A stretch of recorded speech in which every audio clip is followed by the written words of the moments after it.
Hello everyone, myself Piyush Kumar. So after a long gap, finally I'm back with the offline course and that's why I'm here. So the result of UPSC CSE 2021 is out, and after this result, you must be quite confident, at least those who have been thinking for history optional, that with this optional also, if somebody can score so much good, if somebody can get rank 1, in that case why not you? So it's quite possible for you also to score very good in this particular optional paper. But the kind of rumors which were there in market that history as an optional paper is not performing good, if you have taken this optional paper, in that case it's very tough to score or reach somewhere around 300 or 280 plus minus 20 marks. So these are several rumors which are there in the market, but I always used to say that you can get selected from any optional paper, so is history. So if you have really decided to take history as an optional paper, or else you are liking or you are willing to take history as an optional paper, in that case I think you should not look backward. You should just go ahead and start your preparation, because this is the best time to start your preparation. Now this is the month of June, and next year somewhere in this time only the pre is about to happen. So you're roughly getting the duration of 1 year, so you can dedicate around 6 to 7 months for your means preparation, and then only you can jump into the pre one. So that's the reason because of what I'll suggest you guys that you start your preparation of the means at this particular point, because as I told you that this is the right time to start it. Now, as the basic objective of this particular session is to discuss some of the features of history optional course for optional course for 2023, that's going to be offline. Precisely, again I have been saying that this is going to be offline, and of course it's going to take place at the Popular Center, Karur Bagh. Now, as I told you that we are going to discuss some features of this course, in what way we are going to proceed this course, what are the important features or the things which are included in this course. So a brief insight about those kind of things. Let's see.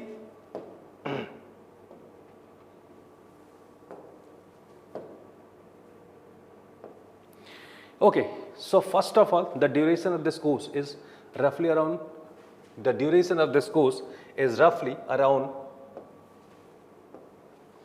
4.5 months.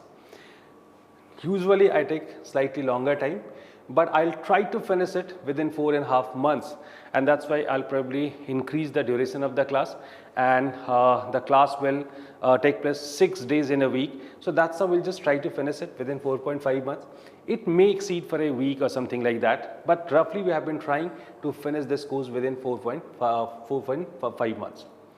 Now the second thing, what I always believe, that any subject that you have chosen, like the conceptual understanding is very necessary, and the same is true for history optional also. If you have decided history as an optional paper, I'm telling you, in fact I'm warning you, that if you think that history is just a subject which is written in the books, or the content is written in the books, that's incorrect. This is also a subject, it's a discipline in which you need to develop your understanding. You have to go for so many theoretical understanding, the conceptual clarity and all, and the moment you got this kind of conceptual clarity, then only you can expect a marks near about 300, and that's how conceptual clarity is very important.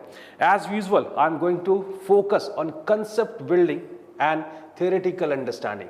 Specifically in paper 1, it's very important, because if in paper 1 you do not have very good conceptual clarity, in that case you cannot score very good. So if you really wish to score very good in paper 1, in that case even it is applied in paper 2 also, but in paper 1 it's precisely required, and that's why I have been emphasizing on paper 1. There are certain areas even in paper 2 also where without this kind of conceptual clarity and understanding, of course your performance won't be up to that up to that stage or up to that level. And that's why, as usual, we are going to do the concept building and the theoretical understanding of the subject, rather than understanding the subject in terms of facts. Most of the people always try to understand the subject with respect to facts. They are saying, okay, this is one topic, these are certain points, one topic, certain points. But what I believe, that whenever it comes to history, like there are certain models, and if you try to understand history with those models, right, in that case it will be quite easier for you, and you will feel that okay, these are the things which are which are applicable everywhere. And if those ideas are very clear, in that case what kind of questions are coming, like if it is read by you, quite okay. If it is if you haven't studied this, even though you'll be able to somehow write a very good answer on that. So that's how this conceptual clarity is very important. Apart from that, the conceptual clarity is required for that purpose also, because if you have been thinking ki just by writing certain points you have finished your answer, and there was a question asked, you have written the answer, your job is done. Probably it's not true, because just by writing good number of words, 250 words or 300 words, if you think your job is done, I think that's not correct. Ultimately the objective is to fetch marks, to get marks, and if you really want to increase your marks, in that case you need to get something different that you can really tell, or you can convey this idea to evaluator that my understanding of the subject is altogether different from the understanding of others, and that's how you'll be able to get better marks. This is the reason because of what this concept building and the theoretical understanding of the subject is very important, and I always emphasize on that. So the same thing I'm going to do in this particular class also. Apart from this, we can say map section is very important. So we'll just try to have certain extra sessions on map, that, or in fact we'll just try to go for some practices also, that you can somehow feel comfortable in this portion, and you don't need to do anything extra apart from this. So that's what we can do for this. Apart from this, like we are going to have some toppers interaction also, that you can get the confidence ki okay, if he can do, if she can do, in that case why can't I? From this topper interaction you are going to get some idea that okay, this is the right way for the preparation, and if you have done it properly, in that case if you have done it properly, in that case even you can be in that final list. That's the reason because of what we go for such kind of meets very frequently. Okay, moving to next dimension. Now content is very important, right? If you do not have ultimately the content, in that case like definitely scoring will be very very tough. And in this particular class we just try to develop the content in a different way.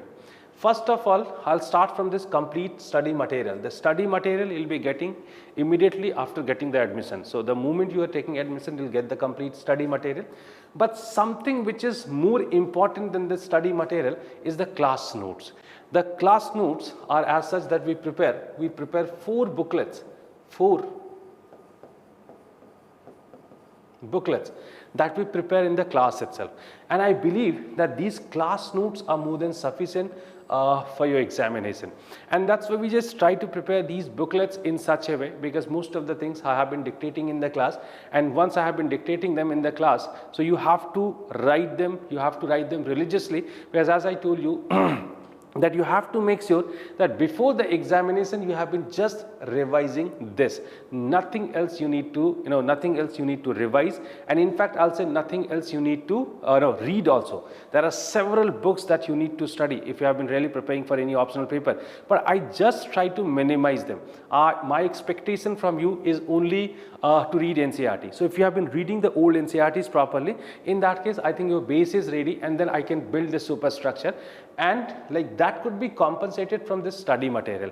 If you'll see this study material that has been designed very scientifically as per the topics and the requirements of UPSC, so this is an additional help. So if you have been finding something that very different or difficult, in that case you can you can take the help from this study material also. But at the end of the day, this class notes is going to be sufficient for your preparation, as if you have been just revising these class notes, that will be more than enough. Apart from this, of course, we are going to have a separate booklet for the map also. The handouts on additional topics and the new researches on additional topics and the new researches would be also provided to you. There are many questions which are based on the new dimensions, the new researches and such kind of thing. So basically we just try to provide you some handouts also, and these handouts must be associated with these class notes only. So this is how you are just making these class notes as complete material. So these handouts I have been providing for this reason only, that you just associate, or you just club them with the class notes, and that's how you're going to get the complete material. So once you have listened the class, you have developed the understanding, and for the revision purpose, if you have been just reading the class notes, that will be more than sufficient for you. So this is when it comes to content, this is how we are going to collect the content, and this content, as I have been telling you, that it will be sufficient for you. The last dimension that I'll discuss is about answer writing. Now, what do you know? That's not that important. Ultimately, what is the most important thing, that what do you write? And if you have written it properly, how much you know, that doesn't matter. If you have written them properly, in that case, you will be able to, impress the evaluator. And if the evaluator is impressed, so what is the result that you do know? I don't need to tell you. So that's the reason, because of what we emphasize a lot even on answer writing as well. Now, when it comes to answer writing, let me tell you how come we are going to do it. First of all, the discussion on previous year questions after finishing the topic. So once we finish one topic, in the beginning only I provide you a booklet, and that booklet is having the questions topic wise.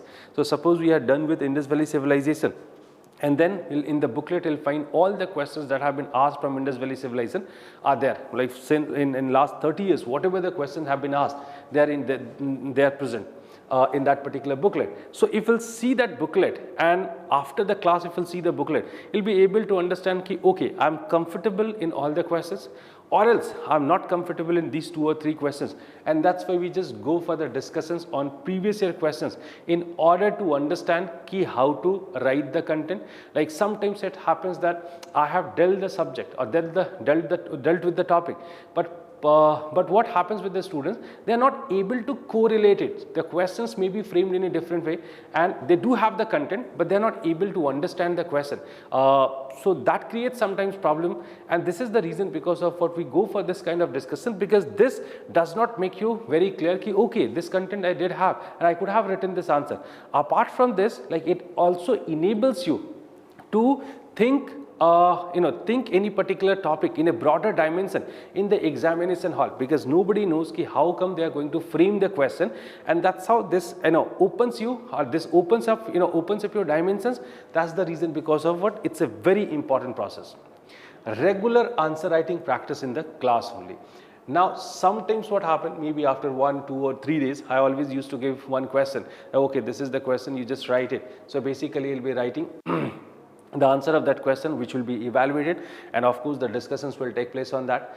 Along with this, we can talk about the 2 tests in each section is going to take place. In each section, suppose that's ancient. So in ancient, there will be 2 sections, right? Two sub-tests basically. So once we are done with the half of the syllabus, 1 test of 10 questions. Then the rest half has been done, and then again another test of 10 questions. So this is how we are going to have the test. And apart from it, we can talk about the regular test series is the part of the course. So the regular test series, after finishing the course, he'll be even entitled for the regular test series. So once you feel that I have completed the course, I have done the proper revision, and now you need to write something. So for that, this test series is part of the course. So this is how we are going to proceed. This is how we are going to finish the syllabus. So that's all about this history optional foundation course for 2023. So this is a very brief discussion, and if you of course we'll be going for such kind of sessions very regularly. So if you do have some query and questions, in that case that would be resolved later on. Thank you very much.